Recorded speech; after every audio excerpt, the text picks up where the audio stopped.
खबरें विस्तार से। सबसे पहले बात करेंगे प्रदेश के 21 जिलों में जिला परिषद और पंचायत समिति सदस्यों के दूसरे चरण के चुनाव के लिए मतदान आज शुरू हो रहा है। अजमेर, बांसवाड़ा, बाड़मेर, भीलवाड़ा, बीकानेर, बूंदी, चित्तौड़गढ़, चूरू, डूंगरपुर, हनुमानगढ़, जैसलमेर, जालोर, झालावाड़, झुंझुनू, नागौर, पाली, प्रतापगढ़, राजसमंद, सीकर, टोंक, उदयपुर जिले की 59 पंचायत समितियों के 1137 सदस्यों और उनके संबंधित जिला परिषद सदस्यों के लिए लोग अपने मत का प्रयोग कर रहे हैं, जहां 1137 पंचायत समिति सदस्यों के लिए 3472 उम्मीदवारों के भाग्य का फैसला हो रहा है।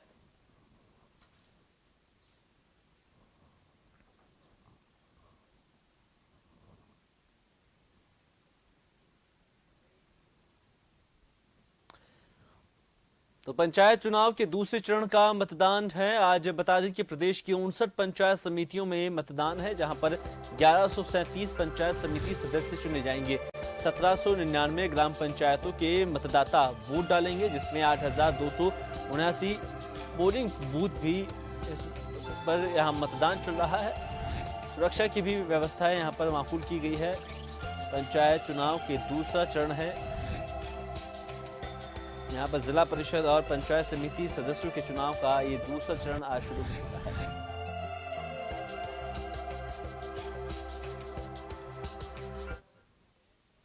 और इस पर ज्यादा जानकारी के लिए हमारे जन टीवी संवाददाता विवेक हमसे जुड़े हुए हैं। विवेक, जिला परिषद और पंचायत समिति के दूसरे चरण का मतदान शुरू हुआ है।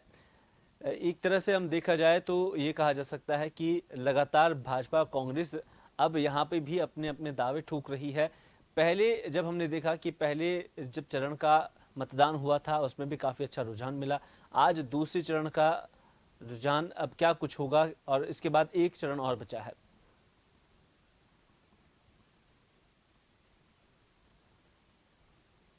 चुनाव के दूसरे चरण के लिए आज वोट डाले जा रहे हैं। प्रदेश के 21 जिलों में जिला परिषद और पंचायत समिति सदस्यों के लिए चुनाव हो रहे हैं। दूसरे चरण में 59 पंचायत समितियों के 1137 सदस्यों के लिए चुनाव हो रहे हैं। साथ ही उनसे संबंधित जिला परिषद सदस्यों को भी आज चुना जा रहा है।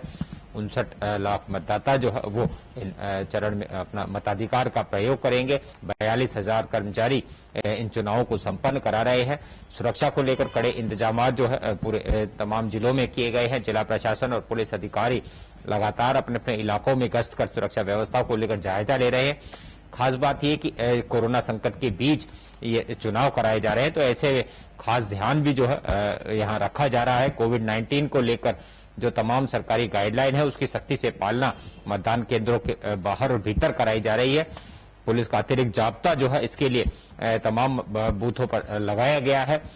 खास बात ये कि जिस समय चुनाव कराए जा रहे हैं ऐसे समय में लोगों के बीच भी जो है कोरोना संक्रमण को लेकर खौफ पैदा हो रखा है। ऐसे में मतदाता कितने सहज होकर जो है वोट डालने बूथों पर पहुंचेंगे, सबसे बड़ी बात यह होगी।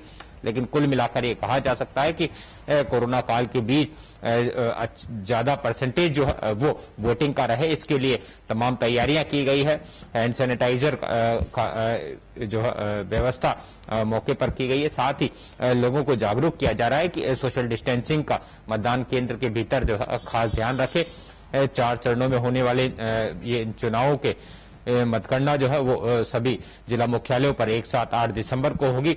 हालांकि जिस तरह चुनाव कराए जा रहे हैं, यहाँ भाजपा और कांग्रेस ने अपनी अपनी ताकत जो है वो इन चुनावों को लेकर झोंकती है। एक तरफ राज्य सरकार चाहती है कि जिस तरह का प्रदर्शन निकाय चुनावों को लेकर अभी किया गया है, तीनों जिलों में जो निगमों के 6 निगमों के चुनाव हुए थे, वहां जिस तरह का प्रदर्शन कांग्रेस पार्टी का रहा है, ऐसा ही प्रदर्शन जो है वो पंचायत चुनाव में कांग्रेस पार्टी दिखाए।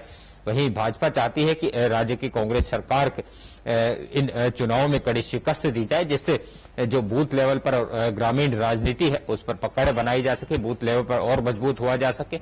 तो कुल मिलाकर कहा जा सकता है कि ये काफी अहम जो है ये चुनाव इस कोरोना काल के भीतर माने जा सकते हैं, क्योंकि गांवों की सरकार तो चुनी ही जाएगी, लेकिन लोग इन चुनावों में कोरोना को हराने का संकल्प यहां पर लेंगे, तो भाजपा और कांग्रेस अपनी अपनी राजनीति गांवों तक पकड़ बनाने के भी इन चुनाव के जरिए प्रयास करती नजर आ रही। विवेक, खास बात यह है कि कोरोना काल में जिस तरीके के चुनाव करवाए जा रहे हैं और हमने देखा कि जब दिवाली से पहले भी चुनाव हुए, यहाँ नगर निगम के चुनाव है, उस दौरान ये कहा गया कि चुनाव और दीपावली का सीजन रहा, उसमें कोरोना स्प्रेड हुआ है। अब लगातार उसके बाद चुनाव हो रहे हैं। इसके बाद एक और चुनाव बचा हुआ है, जहां पर शहरी सरकार चुनने को लेकर 50 शहरी निकायों के चुनाव होने हैं। उसके भी नामांकन का आज आखिरी दिन है। तो तरह तरह की जो भीड़ यहां पर हम देख रहे हैं कि सामने मिल रही है। लोग जहां सोशल डिस्टेंसिंग, उन सब चीज़ों का अभाव देखने को मिला है। अभी एक चरण और बचा है शहरी सरकार को चुनने का, उसे लेकर भी तैयारियां की गई है। लेकिन कोरोना का कहीं ना कहीं अभाव देखने को मिला है, क्योंकि कल भी एक बयान आया, उसमें साफ तौर पर कहा गया कि जैसे ही ये चुनाव खत्म होंगे, उसके बाद एक बार फिर कोरोना का एकदम से विस्फोट होगा।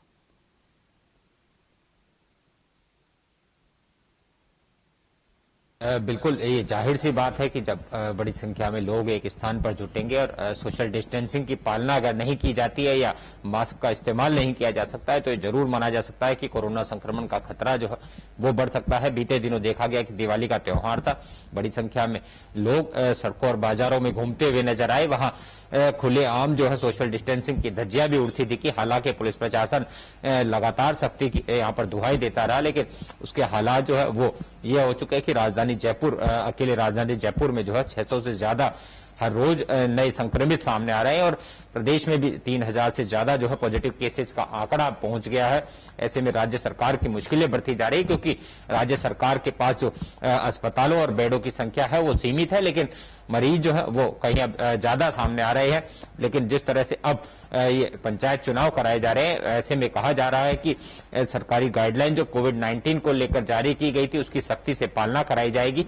हर जिले में पुलिस प्रशासन इस पर खास निगरानी रखेगा। हर मतदाता को सोशल डिस्टेंसिंग का ध्यान रखना पड़ेगा। साथ ही मास्क लगाने के बाद ही उसे वोटिंग के लिए जो है मतदान केंद्र के भीतर प्रवेश दिया जाएगा। अगर मास्क नहीं होगा तो मास्क उसे दिया जा सकता है। साथ ही सैनिटाइजेशन की प्रॉपर व्यवस्था जो है वो हर मतदान केंद्र पर की गई है। लेकिन सबसे बड़ा सवाल है कि जब गांवों की सरकार चुनी जा रही है और ये माना जाता है कि ग्रामीण इलाकों में जब मतदान होता है, वोटिंग होती है, तो खासा उत्साह महिलाओं और पुरुषों में देखा जाता है। ज्यादा से ज्यादा भागीदारी जो है वो ग्रामीण चाहते हैं कि अपने इन चुनावों में की जाए। तो ऐसे में जरूर माना जा सकता है कि यहाँ पर शहरी जो 3 जिलों में भी निगम के चुनाव हुए थे, उनमें देखा गया था कोरोना के कारण मतदान का प्रतिशत है वो थोड़ा कम रहा था। लेकिन पंचायत चुनाव में माना जा सकता है कि मतदाता बढ़ चढ़कर मतदान करेंगे, भीड़ मतदान केंद्रों पर रहेगी, तो उसको किस तरह से नियंत्रित किया जा सकता है, लोगों को किस तरह से कोविड गाइडलाइन की जो पालना है वो कराई जा सकती है, ये अब पुलिस प्रशासन पर रहेगा। लेकिन ये जरूर माना जा रहा है कि अगर नियमों का उल्लंघन होता है, लोगों की भीड़ जमा होती है, सैनिटाइजेशन का प्रॉपर ध्यान नहीं रखा जाता है, तो इसके परिणाम आने वाले कुछ दिनों में जो है राजस्थान में देखने को मिलेंगे कि एक बड़ा कोरोना विस्फोट यहाँ हो सकता है। लेकिन अभी फिलहाल यही कहा जा सकता है कि कोविड-19 को लेकर जो गाइडलाइन है उसकी पालना पुलिस प्रशासन तो सख्ती से कराएगा, लेकिन मतदाता है वो भी अपनी जिम्मेदारी निभाते हुए, समाज के प्रति अपनी जिम्मेदारी निभाते हुए सोशल डिस्टेंसिंग का खास ध्यान रखेंगे, मास्क लगाकर ही मतदान केंद्र पर पहुंचेंगे और तमाम जो गाइडलाइन है उसको फॉलो करते हुए नजर आएंगे। विवेक, बहुत बहुत शुक्रिया तमाम जानकारी के लिए। हमारे जन टीवी संवाददाता विवेक शर्मा हमसे जुड़े हुए थे। तो जन टीवी की लेटेस्ट अपडेट पाने के लिए हमारे चैनल को जरूर सब्सक्राइब करें और नोटिफिकेशन पाने के लिए बेल आइकॉन दबाएं।